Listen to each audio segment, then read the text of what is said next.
All the latest from here and around the world now with the ITV News.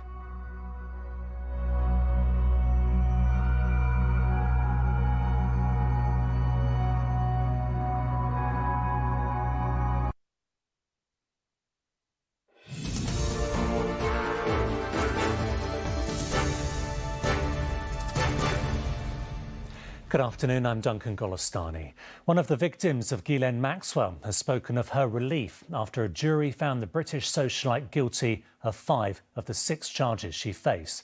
The charges relate to the recruiting and trafficking of young girls to be sexually abused by convicted sex offender Jeffrey Epstein, the most serious, sex trafficking a minor. Ms Maxwell, who could face the rest of her life in prison, will appeal the decision, say her lawyers. Our US correspondent Emma Murphy reports. Night had fallen in New York by the time Ghislaine Maxwell's legal team filed from court, leaving behind a woman now facing the rest of her life in prison. We firmly believe in Ghislaine's innocence. Obviously, we are very disappointed with the verdict. We have already started working on the appeal, and we are confident that she will be vindicated. Maxwell barely flinched as the jury unanimously found her guilty of sex trafficking young girls. She poured herself a glass of water as her lawyer patted her back.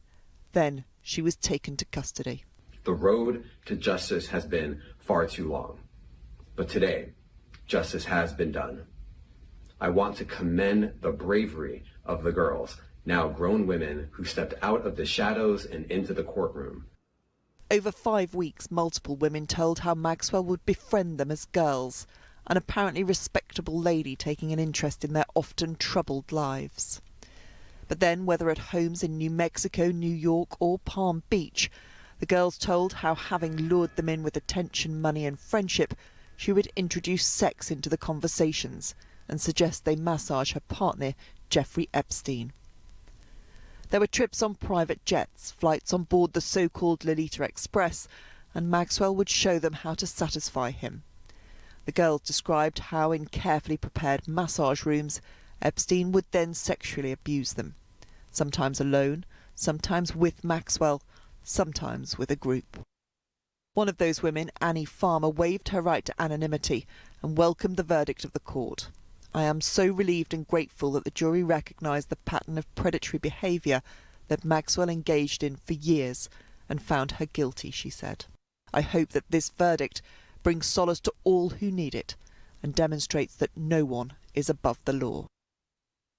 Ghislaine Maxwell, one-time party girl, is now a convicted sex offender.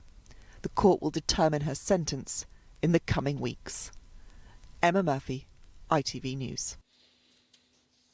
New Nightingale surge hubs are to be set up at hospitals across England to cope with a potential wave of Omicron admissions.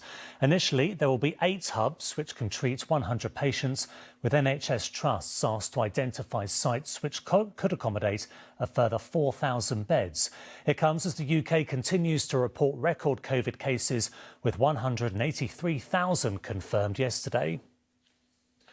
A coroner has ruled that the Liverpool Women's Hospital bomber Imad El-Swalmin made the device with murderous intent. He was killed when the bomb went off inside a taxi on Remembrance Sunday. The coroner said it wasn't clear whether that was when he wanted it to detonate.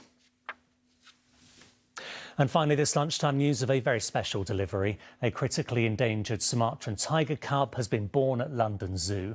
10-year-old tiger Geisha gave birth to the cub earlier this month, and this footage of mum and baby together hours after the birth has just been released. There are only around 300 Sumatran tigers left in the wild. The cub doesn't have a name yet, with the zoo asking for suggestions from its members. And that is it this lunchtime. Geraint Vincent will be here with the evening news at 6:30. Until then, good afternoon.